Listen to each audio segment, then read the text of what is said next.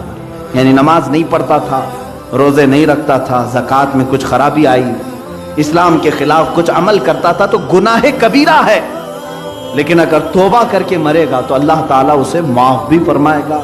اور اگر توبہ کر کے نہیں مرا تھا تو قیامت کے دن اگر اس کی سزا میں جہنم آ گئی تو جہنم میں جائے گا، لیکن ایک نہ ایک دن وہاں سے نکالا جائے گا۔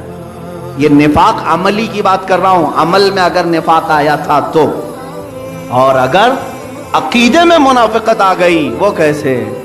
کہتا ہے اللہ ایک ہے ہمارے سامنے، اور ہندوؤں کے پاس کہتا ہے جتنے تمہارے خدا ہیں اتنے میرے بھی ہیں، عیسائیوں کے پاس کہتا ہے تمہارے ہاں 3 ہیں، میں بھی 3 کو مانتا ہوں۔ تو یہ اعتقادی منافق ہے، یعنی سب کے پاس جہاں گیا ویسا رنگ ڈال دیا، یہ منافق اعتقادی ہے.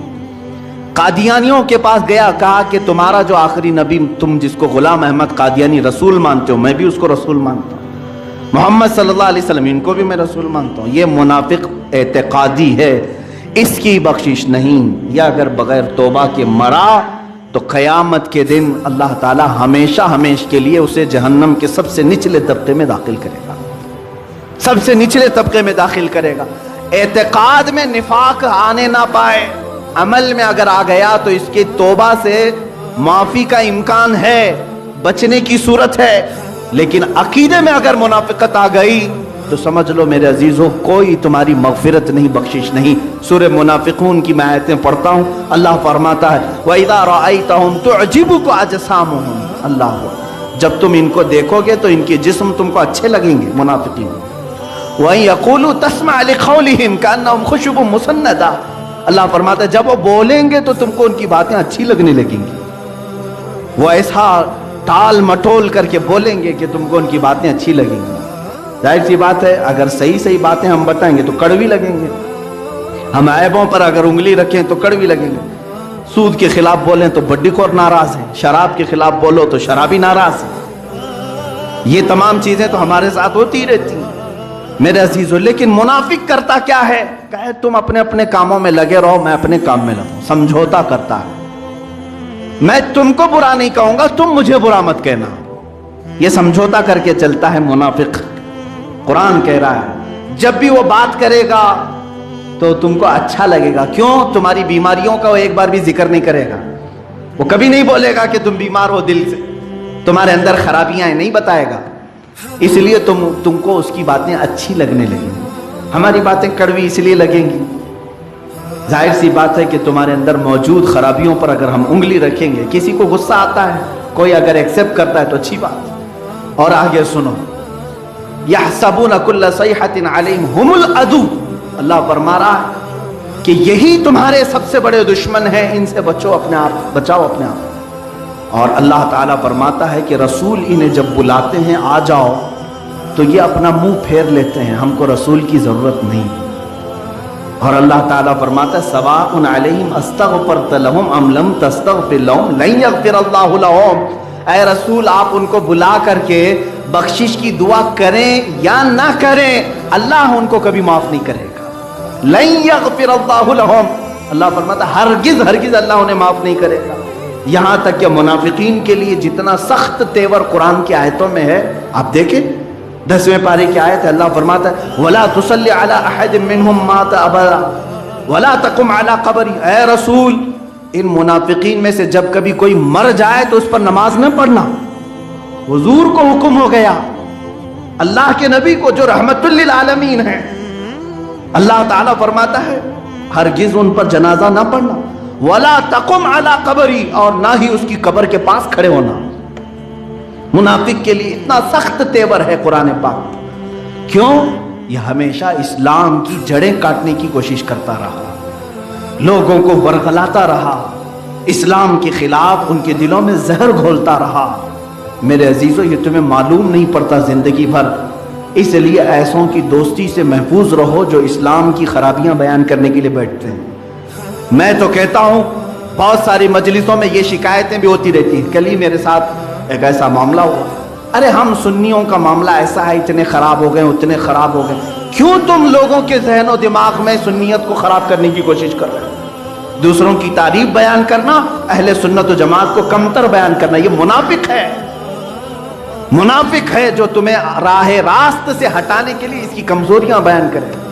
سیم اس کی مثال یوں ہے, سمجھ لیجئے میں ایک مدرسے میں پڑھ رہا ہوں, جی جان سے پڑھ رہا ہوں, اچھی پڑھائی ہو رہی تھی, لیکن آپ آئے گھنٹہ بیٹھ کر کے میرے دماغ میں باتیں ڈالنے لگے اس مدرسے کی, یہ خرابی ہے, یہ خرابی ہے, یہاں ایسا پکتا ہے, یہاں ایسا ہوتا ہے. دماغ گھوم گیا. ارے نہیں, دوسری جگہ جاتے ہیں. ہمارے طلبہ کے ساتھ ہوتا ہے ایسا, اکثر چھوڑ دیتے ہیں, دوسری جگہ جا کر دیکھتے ہیں.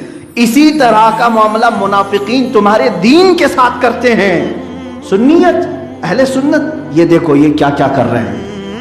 میرے عزیزو, اہل سنت و جماعت لوگوں کا نام نہیں ہے, عقیدے کا نام ہے.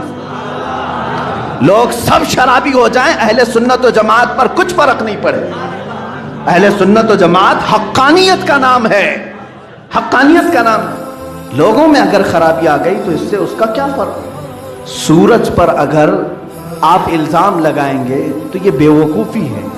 سورج کا اپنا کوئی قصور نہیں ہے، سورج جیسا چمکتا ہے ویسے ہی چمکتا رہے گا۔ اہل سنت و جماعت ایمان، دین، اسلام اسی طرح سے ایک روشن چیز ہے۔ ہاں، اس کے اجالے میں رہنے والے اگر پورا اجالا نہیں پائے تو اس میں سورج کا کیا قصور؟ اب مثال میں آپ کو بتا رہا ہوں، سورج نکلا ہے، آپ گھر میں سارے دروازے بند کر کے بیٹھے ہوئے ہیں اور کوس رہے ہیں سورج کو، صبح سے ابھی تک سورج آیا ہی نہیں اور اس سورج سے میرا کوئی فائدہ ہی نہیں، ایسا ہے سورج ویسا ہے سورج۔ میاں تو اپنے دروازے کیوں بند کیا؟ قصور تیرا ہے۔ دوسرا ایک آدمی باہر بیٹھا آنکھ بند کر کے، صبح سے آنکھ بند کر کے بیٹھا ہوا اور کہہ رہا ہے سورج بالکل اچھا نہیں، سورج بالکل اچھا نہیں، کبھی اس سے اجالا دکھتا ہی نہیں۔ سورج کا کیا قصور ہے؟ تو صبح سے آنکھیں بند کر کے بیٹھا ہے۔ اسی طرح دین اسلام چمکتا ہوا وہ سورج ہے، تم اگر اپنے دل کے دروازے بند کر کے بیٹھے رہو گے ہو سکتا ہے تمہیں فائدہ نہ پہنچے، اسلام کا اس سے کوئی قصور نہیں۔ میرے عزیزو، اس طرح کی جماعتوں میں منافقین آتے ہیں اور تمہیں ہماری کمیاں اور خرابیاں بتا کر کے اس سے دل برداشتہ کرنے کی کوشش کرتے ہیں۔ اس وقت دعا یہ کرنا، یا مقلب القلوب ثبت قلبی علی دینک، یہ میرے آقا صلی اللہ علیہ وسلم دعا فرماتے تھے، اے دلوں کو پھیرنے والے خدا، میرے دل کو اپنے دین پر ہمیشہ قائم رکھ، میرے دل کو ہمیشہ اپنے دین پر قائم رکھ۔ ہم نے پھرتے ہوئے لوگوں کو بہت دیکھا ہے جو تیرے در سے یار پھرتے ہیں، اعلیٰ حضرت فرماتے ہیں جو تیرے در سے یار پھرتے ہیں در بدر یوں ہی خار پھرتے ہیں۔ وہ ایک بار پھر گئے، در بدر خار پھرتے ہیں۔ عزیزان گرامی وقار، اب میں آپ کو یہاں پر صاف صاف یہ بتانا چاہوں گا منافقین اس زمانے میں کیسا کام کرتے ہیں۔ یہ تو زمانے رسول کی بات تھی، اللہ کے حبیب صلی اللہ تعالیٰ علیہ وسلم کے زمانے میں انہوں نے جنگوں میں، جہاد میں کفار و مشرکین کو ہماری باتیں لیک کی۔ حضور صلی اللہ علیہ وسلم کی جنگی ترتیبات کو لے جا کر کے ان کے سامنے بیان کرتے، یہاں کہاں غلہ رکھا ہے، کہاں اناج رکھا ہے، یہ سب جا کر بتاتے تھے۔ یہ منافقین اس وقت اس طرح کے دھوکے دیے۔ بغداد کو ہلاکو نے جو تباہ کیا، کسی اور کی وجہ سے ہمت ہی نہیں تھی ہلاکو کی۔ ابن القمی نام کا ایک شیعہ تھا جو ہلاکو سے مل گیا تھا جا کر کے، اور بغداد کے سارے خزانے، سارے جو اہم پوائنٹ ہے وہ جا کر ہلاکو کو اس نے بتایا اور اس سے ساز باز کر کے خلیفہ بغداد کے خلاف ہلاکو کی سپورٹ میں آ کر پورے بغداد کو تباہ کیا۔ لیکن کیا ہلاکو نے ابن القمی کو چھوڑ دیا؟ اس کو بھی مارا۔ منافق کی یہی حال، اس کی حالت یہی ہے، وہ ساتھ تو دیتا ہے دشمنوں کا لیکن خود بھی اپنے آپ کو بچا نہیں پاتا، خود اپنے آپ کو بچا نہیں پاتا، خود بھی اسی آگ میں جھلس جاتا ہے۔ اسی طرح میرے عزیزو، اب ہمارے دور میں اگر کوئی بھی اس طرح منافقت کی صفت لے کر کے، چاہے وہ جبہ پہنے، قبہ پہنے، ٹوپی پہنے، عمامہ پہنے، اور چاہے کہیں سے بھی کوئی بات لے کر کے آئے، صرف یہ دیکھنا کہ یہ مجھے مدینہ رسول تک پہنچا رہا ہے یا پھر کفار و مشرکین کی تھیلی میں ڈالنے جا رہا ہے، وہی تم فیصلہ کرنا۔ اگر یہ مجھے سیاست کی بات کر کے، حکومت میں عہدے دلانے کی بات کر کے، یہاں سے سبسڈی لانے کی بات کر کے مجھے قائل کرنے کی کوشش کر رہا ہے تو گویا کہ مجھے بکرا بنا کر کسی کافر کے جھولے میں ڈالنا چاہ رہا ہے، تم برملا یہ کہو ہم تو بازار مصطفیٰ میں بکنے والے لوگ ہیں، کسی ایسے پیر کے ہاتھ بھی ہم نہیں لگیں گے جو ہمیں لے جا کر کے مودی کے ہاتھ میں بیچنا چاہے، ہم کسی ایسے شیخ کو بھی نہیں مانتے جو کسی ایسی ظالم حکومت کے پنجوں میں بیٹھ کر کے تلوے چھاٹتا ہو۔ عزیزان گرامی، یہ منافقین کی وہ جماعت ہے۔ میں برملا اظہار کرتا ہوں اس بات کا کہ مسلمانوں پر آج کے حالات میں کس قدر سختیاں ہیں کس کو نہیں معلوم۔ جو فلسطین کے نہتے بچوں کا قتل عام کر رہے ہیں، ان اسرائیل سے ہاتھ ملانے والا مسلمان ہے، مسلمان ہے۔ یہ یو اے ای کے جتنے بھی بڑے بادشاہ ہیں یہ منافقت کی اعلیٰ قسموں میں آ گئے ہیں۔ سعودی کے حکام یہ منافقین جو مسجد حرم کے ممبر سے امام کو یہ خطبہ دینے لگاتے ہیں کہ اسرائیل کے لیے اب تعلقات استوار کر دیا جائے، ایک بار بھی انہوں نے فلسطین کے حق میں نہیں کہا کہ وہاں کے بچے مارے جا رہے ہیں۔ تمہارے اندر اسلام اور مسلمانوں کی ہمدردی نہیں، کفار و مشرکین کو گلے لگانے کی ہمدردی زیادہ ہے۔ عزیزان گرامی وقار، 400 کے قریب علماء اسلام کو سعودی عرب نے جیل میں رکھا ہے، جنہوں نے اپنے خطبے میں رد کیا ان کو جیل میں بند کر دیا گیا۔ اور امریکہ کا صدر ٹرمپ آتا ہے تو اتنے سونے سے اسے لاد دیا جاتا ہے۔ سعودی عرب کے ہی ایک شخص نے مجھے کہا تھا تقریباً انہوں نے اپنے 10 سال کے حج کی کمائی صرف اس صدر کو دے دیا ہوں۔ انہوں نے اس کو کتنے کلو سونے کی تلوار دی، اور جتنے آئے تھے ان کو سب کو گھڑیاں، 250 لوگوں کو مہنگی گھڑیاں، اور ایک ایسی جہاز جس میں 70 کمرے موجود ہیں، یہ سب گفٹ کے طور پر دیا ہے۔ کس کو؟ مسلمانوں کے قاتل، فلسطین کو اجاڑنے والے ٹرمپ۔ اور کبھی ایک طرف دیکھو تو ائمہ کرام، علماء اسلام کو جیل کی سلاخوں میں بند رکھا گیا ہے۔ جو دعوت اسلام دیتے تھے انہیں آج بھی سڑایا جا رہا ہے جیلوں میں۔ اس کو کہتے میرے عزیزو منافقت۔ جو دولت اور ہوس اور لالچ کی وجہ سے اسلام کے یہ دشمن ہیں، ان کے سفید جبوں کو نہ دیکھنا، ان کے اقال اور ان کے تمام شماغ کو نہ دیکھنا۔ یہ وہ لوگ ہیں جو قاتلین مسلمین ہیں، مسلمانوں کے قاتل، اور انہی کی ریال پر پلنے والے یا ڈالر پر پلنے والے یا پاؤنڈ پر پلنے والے دنیا میں زرخرید پیر بھی ہوتے ہیں، خریدے ہوئے ٹٹو ہوتے ہیں، اور خریدے ہوئے کئی عالم بھی ہوتے ہیں جو مسلمانوں کے درمیان اختلاف پیدا کرنے کی کوشش کرتے ہیں۔ تم آپس میں لڑتے رہو، بھڑتے رہو، ایک دوسرے کو قتل کرتے رہو، اور یہ بیٹھ کر کے گدیوں میں مسکراتے رہیں گے، ہم نے تو اپنا کام کر دیا۔ آپ کتاب پڑھ لینا، موجود ہے۔ ہیمفرے ایک یہودی تھا، وہ مسلمان بن کر کے تقریباً 25 یا 30 سال اس نے خدمات کیا، کہاں کہاں، ترکی میں، عراق میں۔ وہ خود اپنی داستان لکھا ہے ہیمفرے، اس کتاب کا نام ہیمفرے کے اعترافات، کافی سال پہلے میں نے پڑھا تھا۔ اس نے کہا میں مشن پر نکلا تھا، میں نے حدیث پڑھا، قرآن پڑھا، تفسیر پڑھا، سب پڑھا، اور پھر مسلمانوں کی مسجد میں بیٹھا اور درس بھی دیا مسلمانوں کو۔ بصرہ اور کوفہ کے مسلمانوں میں شیعہ اور سنی کی لڑائی میں نے خود شروع کرائی تھی، اس نے اعتراف کیا۔ اس طرح میرے عزیزو ان منافقین کو پہچاننے کی ضرورت ہے۔ عبداللہ بن سبا وہ ایسا منافق ہے جس نے شیعہ جماعت کو وجود میں لایا، یہ وجود میں لایا ہے۔ مسلمانوں میں کوئی فرقہ نہیں تھا، کوئی جماعتیں نہیں تھی، یہ لے کر کے آئے۔ آپ کب تک اس طرح سوتے رہیں گے؟ اپنوں میں سے کیوں نہیں پہچانتے؟ آج ایک بات یاد رکھنا، دین اسلام کے متعلق اعلیٰ حضرت رضی اللہ تعالیٰ عنہ نے فرمایا ہے کہ اگر حضور اکرم صلی اللہ تعالیٰ علیہ وسلم کی محبت کو چھوڑ کر کوئی تمہیں گستاخ رسول سے ہاتھ ملانے کی بات کرے، دین اسلام کے مخالفین سے ہاتھ ملانے کی بات کرے، اعلیٰ حضرت نے اپنی کتابوں میں لکھا پھر چاہے وہ تمہارا کتنا ہی عزیز کیوں نہ ہو، تمہارا باپ ہی کیوں نہ ہو، اسے ایسے نکال کر پھینکو جیسے دودھ میں سے مکھی کو نکال کر پھینکا، تمہارا اس سے کوئی تعلق نہیں ہونا چاہیے۔ ہمارا رشتہ رسول کریم صلی اللہ تعالیٰ علیہ وسلم سے۔ ارے میاں، ہمارے ہاں تو قانون ایسا چلا ہے اہل سنت و جماعت مارہرہ متحرہ کے وہ سادات اعظام جہاں سے اعلیٰ حضرت بیعت ہوئے، خاندان میں کچھ لوگ شیعہ ہوئے تو خاندان کے ہی سادات نے علل اعلان یہ ذکر فرمایا کہ ان کا ہمارے خاندان سے کوئی تعلق ہی نہیں ہے، جبکہ وہ اس خاندان کے لوگ تھے۔ ختم کر دیا کہ جب تمہارا رشتہ ہمارے سے خون کا ہے تو ظاہر سی بات ہے اس سے افضل رشتہ محبت رسول کا ہے، اگر اس میں کمی آئی تو تمہارا ہمارے خاندان سے کوئی تعلق نہیں۔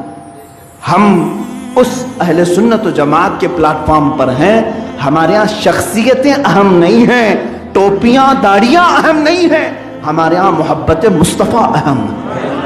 اگر گدڑی پہننے والا عاشق رسول ہے تو ہمارے سروں کا وہ تاج ہے، اور اگر جبے قبے پہننے والا گستاخ رسول ہے، چاہے وہ کسی بھی مسجد یا خانقاہ کی گدی پر ہی کیوں نہ بیٹھے، ہمارا اس سے کوئی تعلق نہیں۔ جو مسلمانوں کو بیچنے کی بات کرے، لے جا کر کے فروخت کرنے کی بات کرے، چند پیسوں میں اور سکوں میں بک جائے، میرے عزیزو ایسے کہ ہاتھ میں ہاتھ ہرگز نہ دینا، یہ منافقین ہیں، ان کو پہچانو اور منافقت سے توبہ کرو۔